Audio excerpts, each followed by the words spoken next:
Okay, boss tuloy. Okay guys, nandito na tayo sa Terminal 3. Bago na naman ang pick-upan ng mga TNVS. So, dito yung dati. Yan, dyan yung dati. So, siguro lakad ka ng mga 250 meters. It's only been like less than 3 months, iba na naman. Pero siguro mas okay na rin na doon lahat sila, basta hindi nila aalisin yan. Kasi ang laking convenience talaga kapag mag-aangkas ka, kapag solo ka lang. Okay, pasok na tayo sa Terminal 3. Hopefully wala tayong maging problema.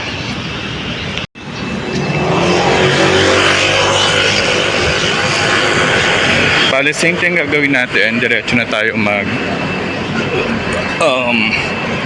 check-in, manual check-in sa may bandang 3rd floor.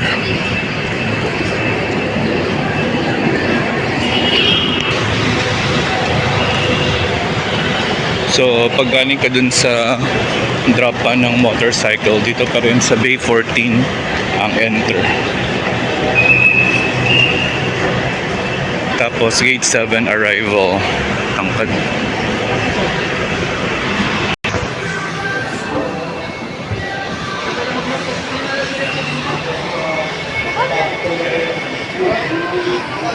Mas open na tong tambayan.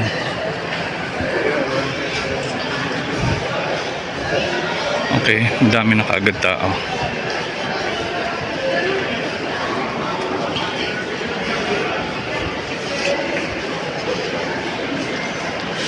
Yan, dami na kaagad tao. Alas 6. Hala. Oh, sira pa tong escalator na to. Diba? Manba walking.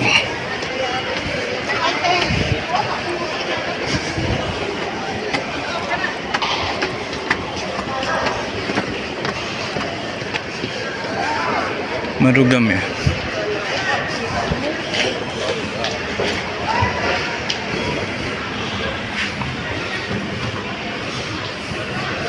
Bisa na natin at we only have 1 hour.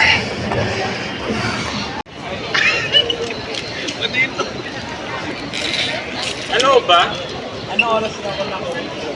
1:30 sa kasalaman ko ay Okay, current situation dito sa may Cebu Pacific area sa NAIA Terminal 3.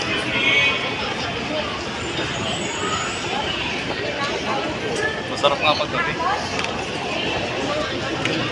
Yan, nakapag-print na rin tayo ng boarding pass. Punta na tayo sa departure.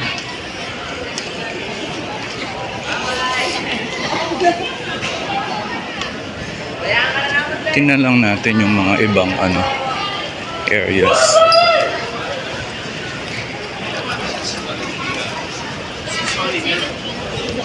Okay. Dami na tao.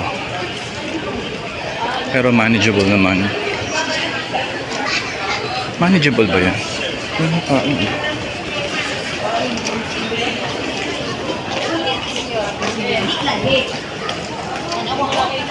Ay, sorry. Okay, middle part. Oh, dami na din. So may Doon tayo sa domestic departure.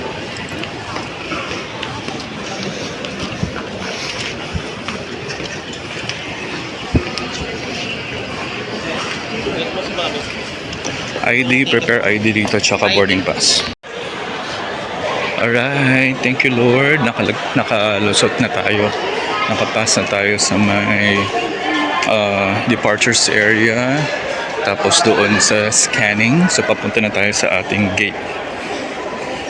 Boarding gate natin 132. Okay. So dito naman sa part na to, papunta sa mga gate. So ito yung situation. Yan, ang daming tao.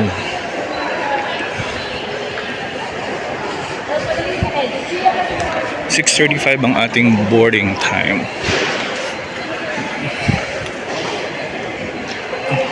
Narinig niyo ba yung ano ko? Tokyo Milk Cheese Factory. Sarap.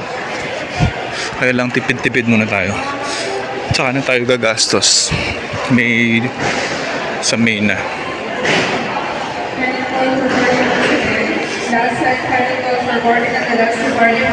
So yun guys, when it comes to baggage, hand carry, di ba?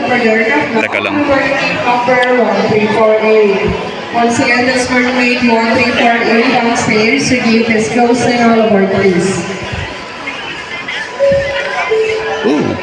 Lagi talaga tayo dito sa dito sa gates na to kapag Cebu Pacific talaga. Laging 131 to 134. Daming tao dun.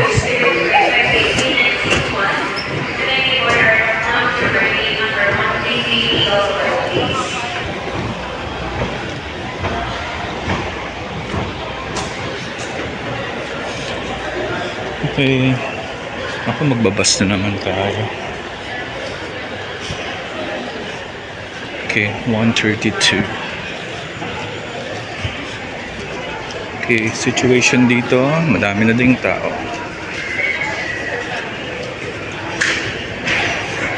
Okay, 891.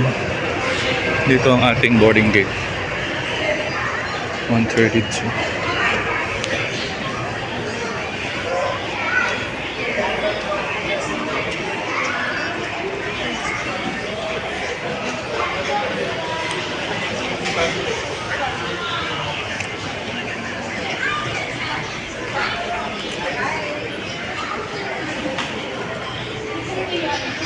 Alright, as I was saying a while ago, sa mga hand carry, so talagang dapat i-follow yung 7 kilogram. Dapat nga yung dalawa, diba? Kasi pwede kang merong isa para sa overhead, what do you call that one? Cabin. Overhead compartment, tapos merong maliit na bag naman, body bag na pwedeng ilagay sa ilalim ng upuan. Ayun, dapat daw 7 kilogram. Pero hindi ko to hindi ko to pina-promote. Ako kasi talaga namang hindi kakasya ng 7 kilograms. Lagi yan, for sure. Yan, pero siguro sinswerte na rin talaga ako. Ayun, sinswerte na lang talaga ako. Pero syempre kapag nahuli kapag nasita, so no choice, 'di ba? Pero I'm not promoting that one. Siguro kung gagawin niyo naman 'yon, make sure that you have extra budget para sa check-in baggage just in case. OMG, boarding nga pala. Ano bang group ako? Group 2 ako. Boarding na pala.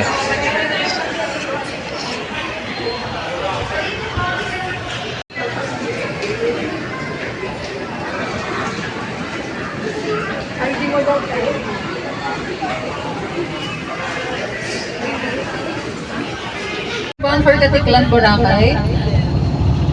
Sige po.